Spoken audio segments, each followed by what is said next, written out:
So this lesson will focus on coming up with ideas for news articles. And there's a lot of ways to do this. In some schools, you might be assigned articles to write at first as you kind of go through the motions and gain stature in your club or class. You'll likely eventually have to find article topics yourself. So how do we do that? And this is geared towards school reporting, but it applies really to any type of journalistic work. These are the basics. But let's start with an example from the school world. So at our school, the blood drive happens twice a year, once in the fall and once in the spring.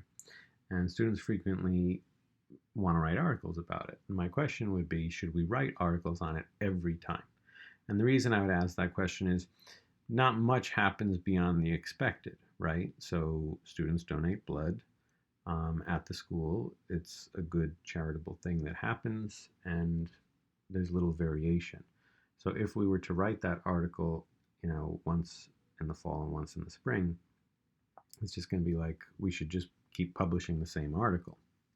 So does that mean it's not news though? Okay, because it is happening, it is important, and your job as a school journalist is not to be a publicist, right? You're not there to promote the school.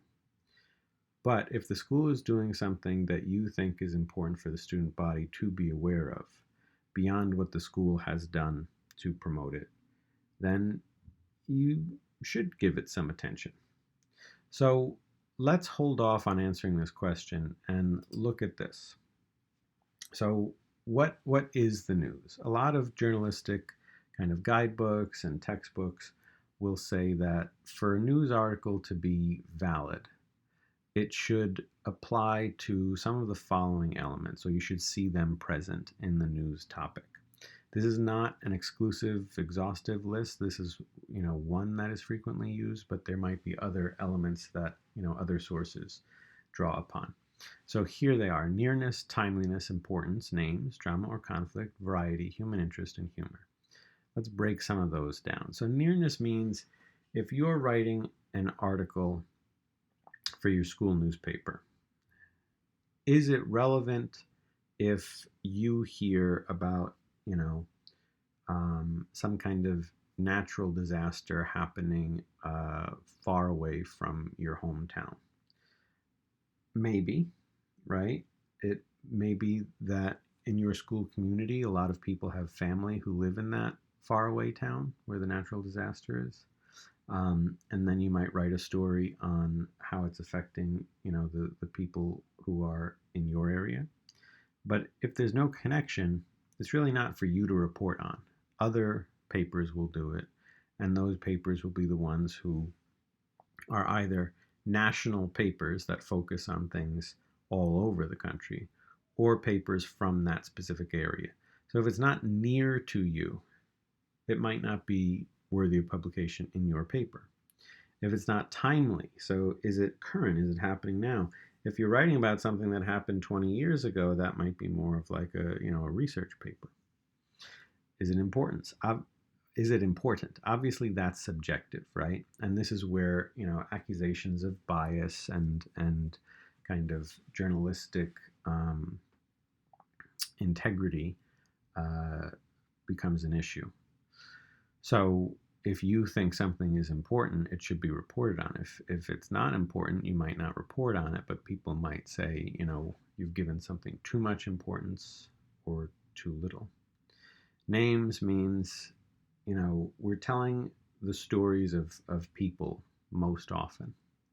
And so we want to kind of focus in on things that aren't these generic, overall kind of reports. That's more for, like again, a research report, a scientific article. You're telling the stories of people. So you want that to be part of your story. Now, again, these elements, nearness, timeliness, importance, names, they don't have to be present in every article. You can have an article that's timely about something that's not necessarily near, but is still important to your community. Drama and conflict, is not again, doesn't have to be involved in every story, but where there is conflict, there's often news. Not always, right? So if two classes are competing for a pizza party, that's not necessarily news. But if, two teams are competing in your school's gym for the championship, that's news. Variety means you want variety of different types of news. So you should have things that, focus on that championship game in the gym. But there might also be a major event in the Science Olympiad, and it's not a sports conflict, it's not a sports competition, but it's another kind of competition. So we'd have that variety. And then I'll group the last two together, human interest and humor. So you want also to not just be exclusively telling the most obvious, serious, important journalistic stories, right? So who won the game? What new policy was put into place? What thing that happened that made everyone upset or angry? Human interest could be, tell the story of that custodian who everybody loves. And when you talk to him or her, you hear that they have had a really interesting life and they've done things that you might not know about. So feature them. And humor might be like maybe something, kind of offbeat and fun happen. That's not the most important thing, but everyone's talking about it, and maybe you can just spotlight that. So when you use these elements to guide your thinking, it helps you generate ideas. Already you might start thinking, what's a human interest story that you could pursue at your school? Where is there conflict, competition, drama every year? What's something funny and offbeat? What's timely? What's happening right now?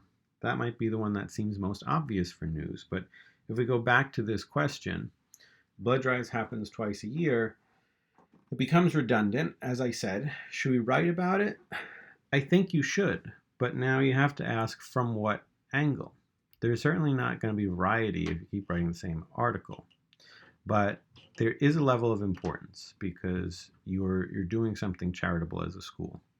But is it as important for your audience if you write about it after the fact? So meaning there's two ways you can go about doing this. One is the blood drive happens in the fall, and then afterwards you write an article saying the blood drive happened. Well, unless something happened at the blood drive that was unexpected and consequential, the fact that it happened isn't that significant.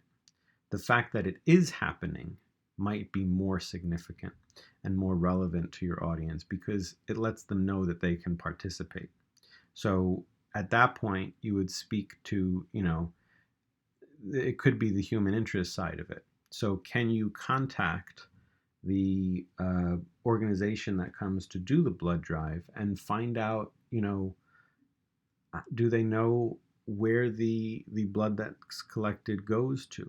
And can they talk to, there's going to be issues of privacy there, but maybe they can talk to the hospital about the types of things that this does, who it helps, and what types of, issues get treated at the hospital based on that. That's now more interesting. And if each fall and spring you can come up with a new angle using these elements as your guide, write it before the blood drive happens, then it's more relevant and more useful. So take another example. The first example I gave you is something where we're questioning, is this newsworthy? Now let's look at an example that's definitely newsworthy. Now let's ask why, right? So at a certain point for our school newspaper, obviously around 2013 and 2014, this was the most read article. And it was about our bell schedule being under review and major changes likely. So why was it our most read article? Well, obviously there's a nearness there, right? So how many people, even within a 1 mile radius, are going to care about the bell schedule? Not that many, right? The people in the school care the most about it. So that's very near. Very timely because major changes likely means it hasn't happened yet. So these student reporters had the story before it was announced that the changes had been made. And so that made it extra timely because students could be aware of it before it was finalized and could voice their opinions if they wanted to. So there's nearness, there's timeliness. Obviously, it's important because, how your day is structured matters a lot. If you were to read the story, there was conflict there because there was a lot of disagreement amongst teachers. And maybe less humor, human interest, but as you start to look, you'll see that a big story, a good story has a lot of these elements at play. So how do we use the news elements to come up with ideas for what to report on? So if you just break down each element, you can start to brainstorm more easily. So if I take our school, something that's near can be defined in a few different ways. There's something happening in our school, something happening around the area that our school is in, the community. So for us, it's Flushing, Queens. We're on Queens College campus. There might be news happening at Queens College that's relevant to our students. And then New York City overall. The New York City Department of Education is the largest school district in the country. So things that it does influences other schools and other policies. So reporting on that is relevant and something that we can report on that's near to us.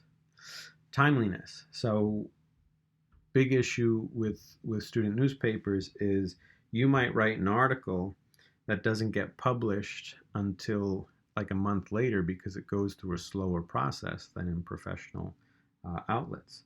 So you have to be careful with timeliness because, you might write in September an article on someone's summer vacation and then they go to publish it at the end of October and nobody might care then. So you have to think about not only what's timely, but what's going to be timely, and have a conversation with your editors or advisors about that. Now just take names, right? So again, there are other elements, but names is a good way to generate, brainstorm, come up with story ideas.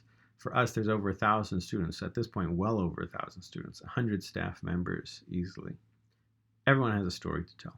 So, this person maybe goes to school here, but also after school, has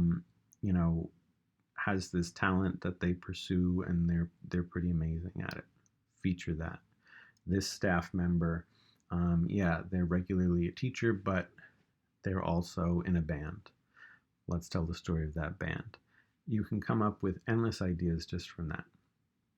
And then if we just look at the remaining elements, drama, conflict, variety, human interest, humor, you can keep coming up with ideas because it kind of focuses your brainstorming attention. So that all is to say, one way to come up with ideas is just look at the elements and think, okay, what's something happening near to us? What's something right now involving drama? And generate ideas that way. Another way is to have a beat. So this is kind of a common journalistic thing. You might have heard this on like TV shows or something where the journalist says, that's my beat, that's my beat. So a beat is kind of like you're a specialist in a specific place or, topic, and you always go there or speak to people related to that topic to find stories. So in a school setting, a beat might be, for us, the fourth floor is where all the humanities classes are. So maybe you're the humanities reporter. And like I said, there's sports things happening, but each department also has competitions and accomplishments that they, would like to see reported on as well. So talking to those teachers, talking to that assistant principal, talking to the students who specialize in that area might make sense as a beat. So your job is to keep coming up with stories on just that topic. What's going on the fourth floor? For us, the juniors also have their lockers there, so that's the best place to talk to juniors. So that might be your beat too, the junior class. What are the stories going on there? And so that's one way that you can specialize as a journalist, or if you're an editor, where you can break up assignments so that certain people have certain, focuses. A general assignment reporter is someone who doesn't have a beat, but is basically there to take on most anything. Um, if you're ambitious and you want to have lots of articles coming out, like I said, in a timely fashion, not right in September, it gets published at the end of October, you might need general assignment reporters who are kind of ready to go when something happens. You can't always prepare for the news. That's why it's the news, right? So sometimes you have people who, something happens and you say, hey, can you write about this? And then they go do it. So those are ways to come up with ideas. These are some organizational tips. Like I just said, the news is not really something you can always prepare for. Sometimes you can, like the blood drive. It's going to happen. We know it's going to happen. It happened. It's on a calendar. But sometimes it's also something that you can't prepare for, but it's in your face, right? So something big happens, like a school is going to close down because of a pandemic. Well, you don't need to go and find a news topic there. There's your news. It's come to you. But a lot of the time, the news isn't in your face. The news isn't something on a calendar. You have to go out into the world, or in this case, the school, and find it. You should talk to people. You should let the news elements guide you. So again, look for ways to focus on names, people's stories. Look for things that are happening near and around you. Talk to people. Number two, though, sometimes the news is in your head and you just don't know it. You might be sitting in class and there's like morning announcements and you hear something and you're just used to ignoring that because that's what you do, but you're not thinking that you're also a journalist. And then you might hear something like, wait a minute, that's a story. Somebody just won some big thing, or some change was just announced. Get into the habit of keeping a notebook with ideas. So if in class you hear that announcement, write it down. Sometimes even just casual conversations, about school can lead to news stories. People complain a lot. Not every complaint is a news article, but sometimes it is. Sometimes it relates to some policy that needs coverage. Third, speak to an editor, advisor, fellow reporters before proceeding. So a lot of times what happens is there's overlap. This famously leads to competition in journalists, right? You took my story, that was my story. You want to be in conversation with people, both so that you don't both start covering the same thing at the same time, but also because when you talk to other people, they'll give you ideas for how to cover something that you might not have considered. And then last, even though I said first, the news isn't something you can always prepare for, it sometimes is. Use the calendar. So if you know that, in this month, there's always this event at the school, you can prepare to cover that weeks in advance and start interviewing for it rather than doing it last minute. And having a mixture of things that you're doing spur of the moment and planned for because it's calendared and told to you in advance makes for good reporting. So anyway, this is the broad overview. These elements can apply kind of like to the general news, but also in specific departments, right? So if you're writing for the sports section of your paper, you can apply these same topics to just sports. If you're writing to the arts section, same thing. So you want to constantly be, keeping your eyes and ears open, looking for topics, and then the process of actually reporting on them, of interviewing, of writing, of editing is next. But you want to start with being able to know what counts as news and what's going to make for a good story.